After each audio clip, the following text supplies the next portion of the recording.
Hi everyone. Today we are going to see about removable partial denture. As actually we have discussed so many concepts related to the complete denture in previous video. So please do watch it and subscribe it. Let's go into the classification of RPD in this chapter. Considering to the point that is removable processes is defined as a replacement of missing tooth and supporting tissues with the processes designed to be removed by wearer. Always before planning a treatment, Muller-Dewan suggested that perpetual preservation of what remains is most important and not the meticulous replacement of what is lost. Removal process varies according to length of edentulous span, age,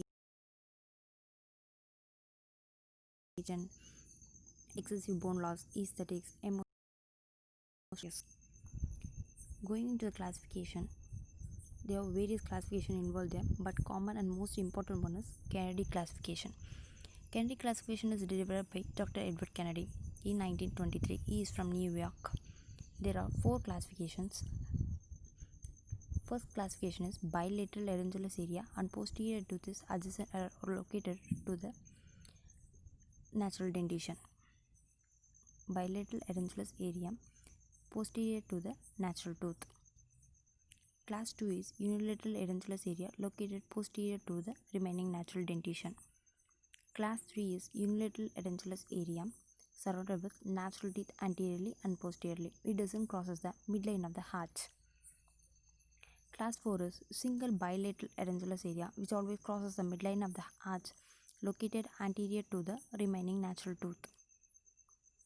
Coming to the Applegate's modification, Applegate modified two classifications from the Kennedy classification. He modified in 1960 based on the abutment to differentiate the groups.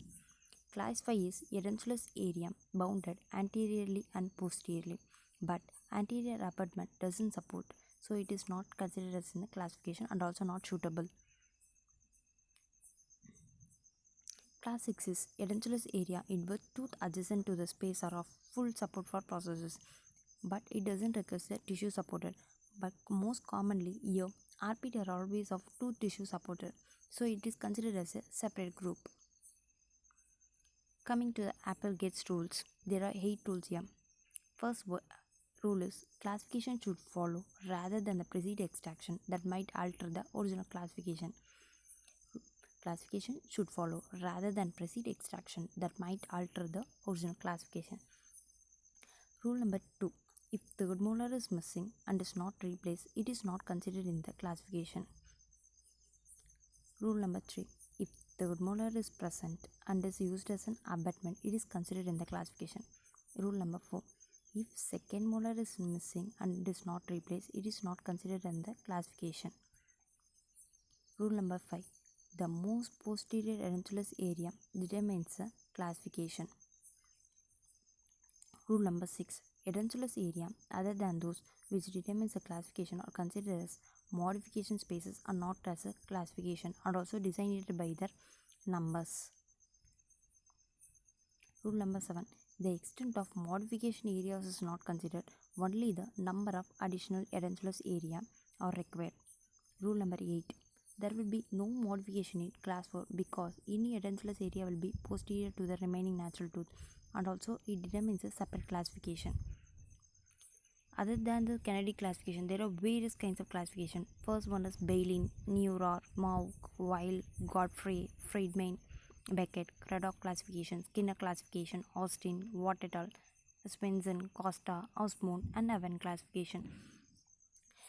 Actually, we should take a review. First one is Kennedy classification is 4 classification.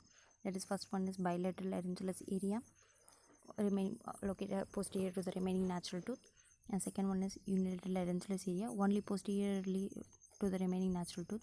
Third classification is bounded by and posteriorly and anteriorly. Rule number 4 is anterior single bilateral edentulous area.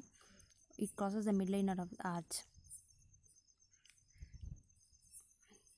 Thank you for watching. Keep supporting me always.